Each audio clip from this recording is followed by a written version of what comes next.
Assalamualaikum warahmatullahi wabarakatuh. Perkenalkan, nama saya Gina Fakih Lesmana dengan NIM 2303336 untuk memenuhi tugas akhir individual pembelajaran geometri dan pengukuran di sekolah dasar dengan dosen pengampu Ibu Rosiana Muflifa MPD. Berikut penjelasan materinya. Materi yang pertama yaitu mengenai mengukur dan membandingkan panjang dengan satuan tidak baku. Mengukur itu suatu proses membandingkan suatu benda dengan satuan tertentu agar kita tahu panjang, lebar, atau tinggi benda tersebut. Satuan tidak baku, satuan yang tidak tetap atau bisa berbeda hasilnya antara orang yang satu dengan yang lain. Contoh alat ukurnya ada jengkal, ujung jari ke telapak tangan, depa, rentangan kedua tangan, hasta, ujung jari sampai siku, dan ada langkah kaki. Materi yang kedua yaitu mengukur dan membandingkan berat benda dengan satuan tidak baku. Mengukur itu berarti mengetahui seberapa berat suatu benda, membandingkan berarti menentukan mana yang lebih berat atau ringan. Satuan tidak baku dengan alat ukur sederhana seperti kelereng, batu kecil, dan bukan timbangan yang resmi. Materi yang ketiga yaitu mengenai mengukur dan membandingkan waktu. Seperti yang kita ketahui, jam adalah alat ukur waktu yang menunjukkan detik, menit, dan jam dalam bentuk analog atau digital. Satuan waktu tidak baku adalah cara memperkirakan lamanya suatu kegiatan tanpa alat ukur yang resmi, misalnya dengan menghitung jumlah langkah atau ketukan. Estimasi waktu seperti menebak atau memperkirakan lamanya sebuah aktivitas, misalnya seperti menyapu ataupun menggambar. Pengukuran waktu dengan menggunakan jam analog atau alat sederhana untuk mengetahui durasi suatu kegiatan. Materi yang keempat yaitu mengenai bangun datar. Bangun datar merupakan bentuk dua dimensi yang hanya memiliki panjang dan lebar tanpa adanya tinggi atau volume. Ciri-cirinya dibatasi oleh garis-garis atau yang dinamakan sisi dan memiliki sudut.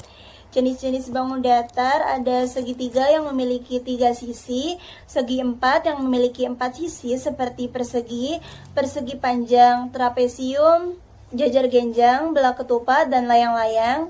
Segi banyak yang memiliki lebih dari 4 sisi seperti segi 5 dan segi 6. Lalu ada lingkaran yang tidak memiliki sisi dan melengkung sempurna. Materi yang kelima yaitu mengenai bangun ruang, kubus, balok, kerucut, dan bola. Bangun ruang adalah bangun 3 dimensi yang memiliki volume dan dibatasi oleh sisi-sisi, rusuk, serta titik sudut. Jenis-jenisnya, kubus itu memiliki 6 sisi persegi, 12 rusuk, dan 8 titik sudut. Balok memiliki 4 sisi persegi panjang, 2 sisi persegi, 12 rusuk, dan 8 titik sudut. Kerucut dengan alas lingkaran memiliki 2 sisi, 1 rusuk, dan 1 titik sudut. Bola memiliki 1 sisi lengkung tanpa rusuk dan titik sudut. Materi yang keenam yaitu mengenai komposisi dan dekomposisi bangun datar. Komposisi berarti menggabungkan 2 atau lebih bangun datar sederhana menjadi bentuk baru yang lebih kompleks. Contohnya segitiga dan persegi panjang menjadi trapesium. Sedangkan dekomposisi berarti memecah bangun datar yang kompleks menjadi bagian-bagian yang lebih sederhana. Contohnya, segitiga besar menjadi beberapa segitiga kecil atau segi 4 dan segitiga. Materi ini membantu siswa mengenal bentuk-bentuk baru, menganalisis bentuk yang sudah ada. Materi yang ketujuh yaitu mengenai posisi benda dan pola di sekitar kita. Posisi benda menjelaskan letak suatu benda terhadap benda lain. Kata yang digunakan bisa berupa di atas, di bawah, di depan, di belakang, di samping kanan atau kiri, di antara, di dalam, dan di luar. Sedangkan pola susunan berulang dari bentuk, warna, ataupun ukuran. Jenis pola ada pola bentuk, pola warna, dan pola ukuran. Materi yang ke-8 ada mengenai pengukuran panjang. Satuan panjang adalah ukuran untuk menyatakan seberapa panjang suatu benda. Contoh satuan baku ada milimeter, sentimeter, meter, dan kilometer. Alat ukur panjang Yang pertama ada penggaris untuk benda kecil, yang kedua ada meteran gulung untuk benda panjang seperti meja, yang ketiga ada meteran kain untuk tubuh ataupun pakaian, yang keempat ada jangka sorong atau mikrometer untuk pengukuran presisi. Konferensi satuan panjang menggunakan tangga satuan panjang ada km, hm, dam, m, dm, cm, mm. Dengan jika turun satu tangga dikali 10 dan jika naik satu tangga dibagi 10. Materi yang ke-9 mengenai pengukuran berat dengan satuan baku. Satuan baku berat ada gram untuk benda yang ringan, kilogram untuk benda yang berat, serta hubungannya 1 kilogram itu sama dengan 1000 gram. Untuk jenis timbangannya, yang pertama ada timbangan duduk untuk buah, beras, dan sayur. Lalu yang kedua ada timbangan gantung untuk daging atau ikan besar. Yang ketiga ada timbangan digital untuk benda yang kecil atau bumbu. Yang keempat ada timbangan kodok untuk karung besar di pasar. Yang kelima ada timbangan badan untuk mengukur berat badan manusia. Yang ke-10 yaitu mengukur dan mengestimasi luas dengan satuan baku dan tidak baku. Luas adalah ukuran seberapa besar permukaan suatu bidang datar. Satuan baku luas ada cm persegi, ada meter persegi, dan seterusnya. Digunakan dengan alat ukur seperti penggaris, meteran, dan sebagainya. Lalu untuk satuan tidak baku luas menggunakan benda sehari-hari, misalnya kertas, daun, ataupun koin. Hasil ukuran bisa berbeda antar orang. Lalu untuk estimasi luas, menebak ukuran luas berdasarkan perbandingan dengan benda lain. Penting saat tidak tersedia alat ukur. Materi yang ke-11 yaitu mengukur dan mengestimasi volume dengan satuan baku dan tidak baku. Volume adalah seberapa banyak ruang yang dapat diisi oleh suatu benda, misalnya air di dalam ember ataupun pasir di dalam kotak. Satuan tidak baku dengan menggunakan alat ukur sederhana yang tidak standar seperti gelas, sendok, gayung, dan botol. Dan hasilnya bisa berbeda-beda tergantung alat dan orang yang mengukurnya. Lalu satuan baku dengan menggunakan satuan yang standar yang diakui seperti liter dan mililiter. Contohnya, satu botol air sama dengan 600 ml, satu ember sama dengan 5 liter. Dapat dihitung menggunakan bilangan cacah 1, 2, 3, dan seterusnya. Lalu estimasi volume seperti menebak atau memperkirakan isi suatu wadah sebelum diukur secara langsung. Contohnya, kira-kira gayung ini bisa mengisi 3 botol kecil air, tidak ya? Materi yang ke-12 yaitu mengenai ciri-ciri bangun datar. Yang pertama ada segitiga. Segitiga sama sisi memiliki 3 sisi dan 3 sudut yang sama yaitu 60 derajat. Segitiga sama kaki memiliki 2 sisi dan 2 sudut yang sama. Segitiga siku-siku memiliki 1 sudut sebesar 90 derajat, memiliki 2 sisi yang saling tegak lurus. Yang kedua ada persegi, memiliki 4 sisi yang sama panjang dan 4 sudut siku-siku sebesar 90 derajat. Yang ketiga ada persegi panjang, memiliki sisi berhadapan yang sama panjang dan sejajar, 4 sudut yang siku-siku. Yang keempat adalah yang layang, memiliki 2 pasang sisi berdekatan sama panjang, diagonal saling tegak lurus. Lalu yang kelima ada jajar genjang, memiliki sisi berhadapan yang sama panjang dan sejajar, sudut berdekatannya sebesar 180 derajat. Lalu yang keenam ada trapesium, memiliki 1 pasang sisi sejajar, 4 sudut, dan sudut yang berdekatan jumlahnya 180 derajat. Lalu yang ketujuh ada belah ketupat, memiliki 4 sisi yang sama panjang, sudut yang berhadapan sama besar. Lalu yang kedelapan ada segi 5 dan segi 6. Untuk segi 5 memiliki 5 sisi dan 5 sudut yang sama besar. Untuk segi 6 memiliki 6 sisi dan 6 sudut yang sama besar. Materi yang ke-13 mengenai komposisi dan dekomposisi bangun datar. Komposisi bangun datar yang berarti menyusun dua atau lebih bangun datar menjadi bentuk yang baru. Contohnya dua segitiga menjadi persegi panjang dengan tujuan untuk mengenali bentuk baru dari gabungan bangun yang sederhana. Yang kedua, dekomposisi bangun datar yang berarti memecah satu bangun datar menjadi bagian-bagian yang lebih kecil. Contohnya, dari persegi panjang menjadi dua segitiga dengan tujuan untuk memahami bentuk penyusun dari bangun datar yang lebih kompleks. Materi yang ke-14 mengenai menentukan keliling suatu bangun datar. Keliling adalah jumlah panjang semua sisi suatu bangun datar.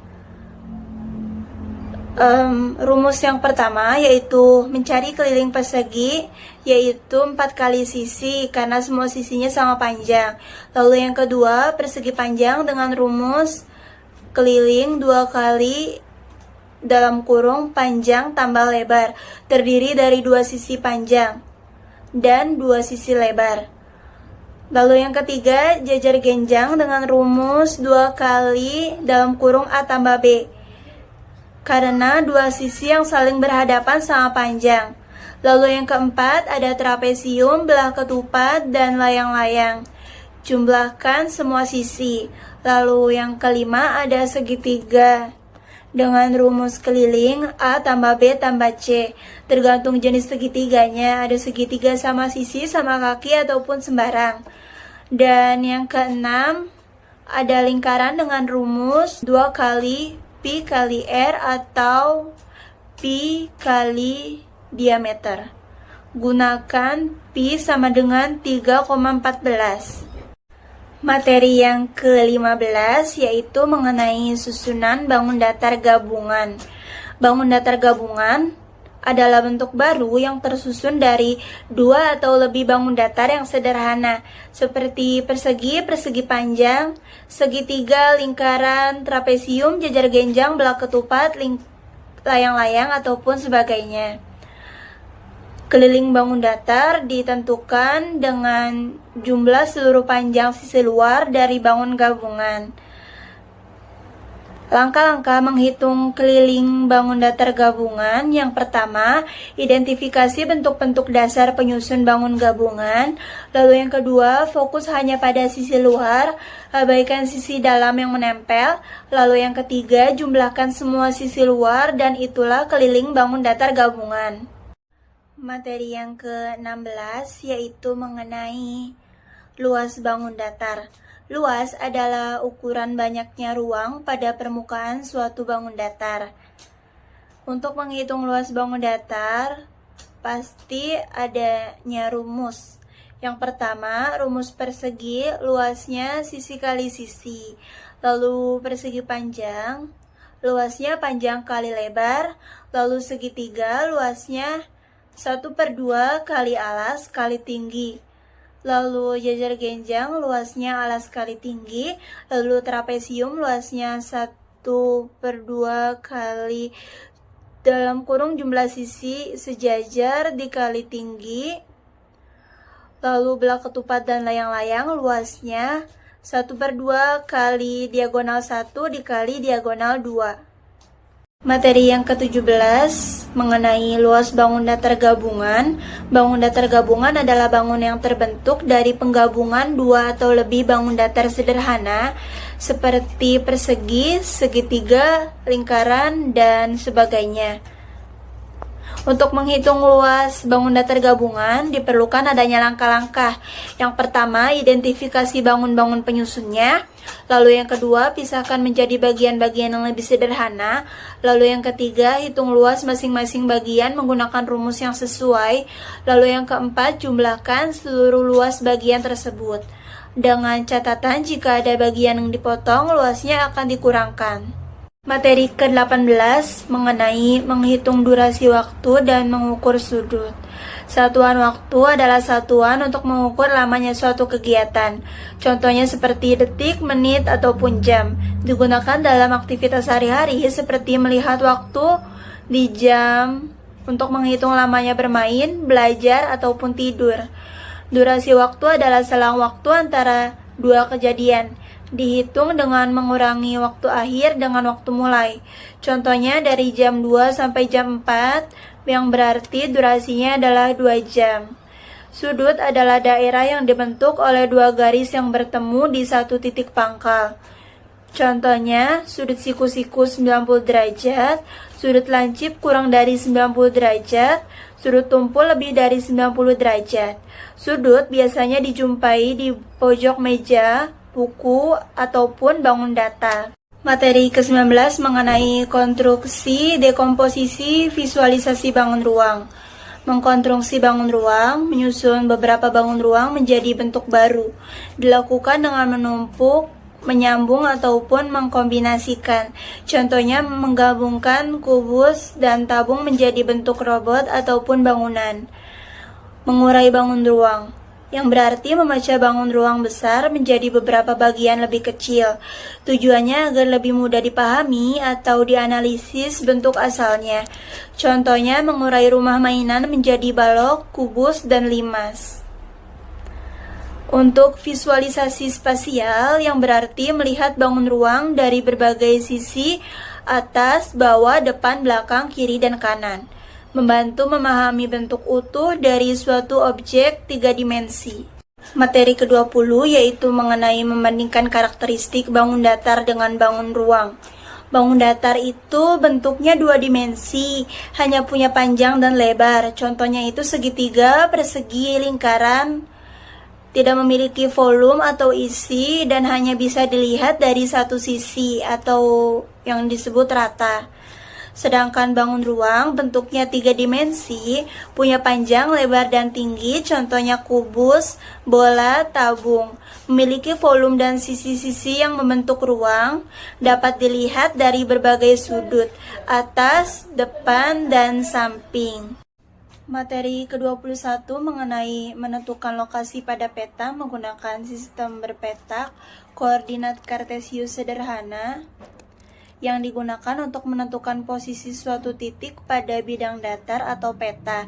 Sistem ini terdiri dari 2 sumbu horizontal dengan simbol X menunjukkan arah dari kiri ke kanan, sumbu vertikal simbol Y menunjukkan dari arah atas ke bawah.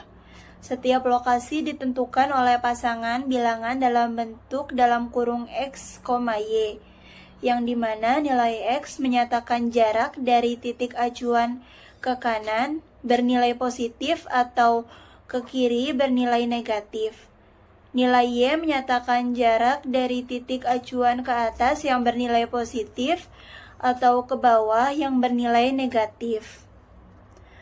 Pemetaan lokasi dengan sistem berpetak memudahkan identifikasi posisi secara tepat dan sistematis, baik untuk membaca maupun menandai titik dalam bidang 2 dimensi.